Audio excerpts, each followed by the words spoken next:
I'm Richard Clarke. I record these talks every day as a way to deepen my inquiry. Listen each day and deepen your own practice.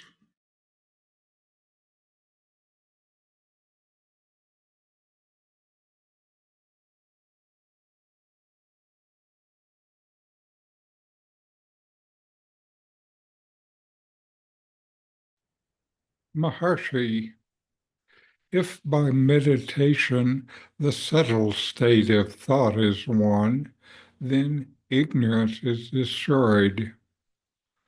Also, in Vivekachudamani, Ativa Sukshmam Paramatman Tattvam na stula drishya, the exceedingly subtle self, cannot be seen by the gross eye, and Isha Svam Yoti Rashiva Shakshi, this is self shining and witnesses all.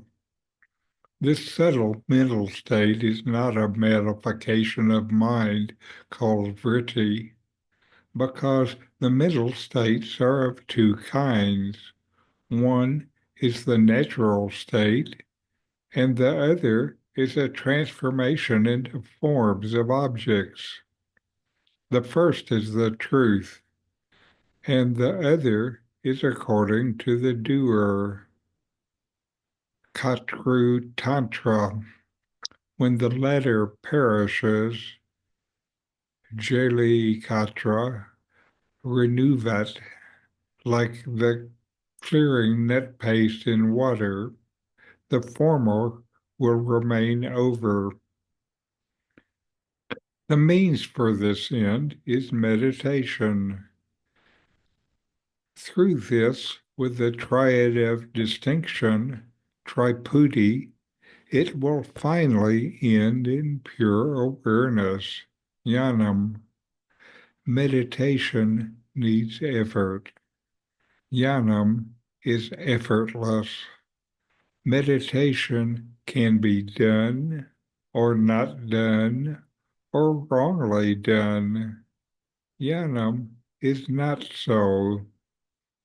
Meditation is described as Kartru Tantra, as doer's own. Jnanam as Vastu Tantra, the Supreme's own. Sri Ramana Maharshi explains the difference between meditation and true knowledge of the self. Meditation is an effortful practice where the mind turns inward, moving towards a subtle state. This process helps dissolve ignorance, much like how a clearing net purifies water by drawing impurities together so they can settle. The Supreme Self is extremely subtle and cannot be perceived by the ordinary mind, which is clouded by identification with thoughts and external objects. The Maharshi makes an important distinction between two states of mind. One is the natural, silent state, which is the truth of your being. The other is a conditioned state where the mind transforms itself to engage with objects and experiences. The second state depends on the individual sense of being a doer, the idea of I am thinking, I am meditating, or I am seeking. When this doer-based identification dissolves, what remains is the natural state, pure and undisturbed. Meditation is a tool that can be used to reach this state, but it still belongs to the realm of effort. It requires practice, and it can be done correctly, incorrectly, or not at all. Knowledge of the self, however, is beyond effort.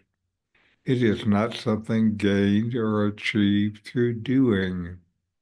It is simply recognized as ever present. The Maharshi describes this as the difference between something controlled by the doer, Kartru Tantra, and something that exists independently as truth, Vastu Tantra. Meditation belongs to the first category. It is an activity of the mind dependent on effort.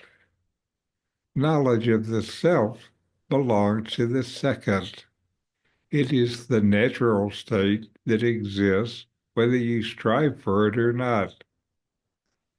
In the final stage, meditation itself dissolves into effortless awareness.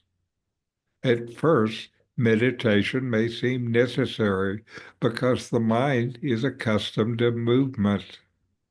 But as attention settles, the sense of effort fades, revealing what was always there. This is why Ramana Maharshi emphasizes that meditation, though useful, is ultimately transcended. The self is not something that has to be created or reached. It is already present, shining as pure awareness.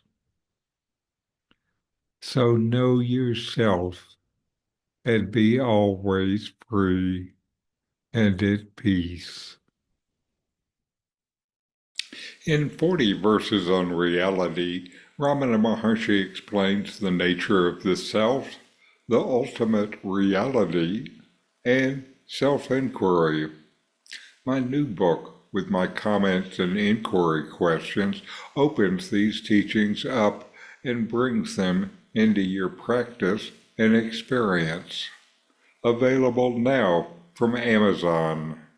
Link in the video description. These videos bring Ramana's teachings into your direct experience. Click subscribe to see more. Click thumbs up to like, and send questions and start a dialogue with a comment.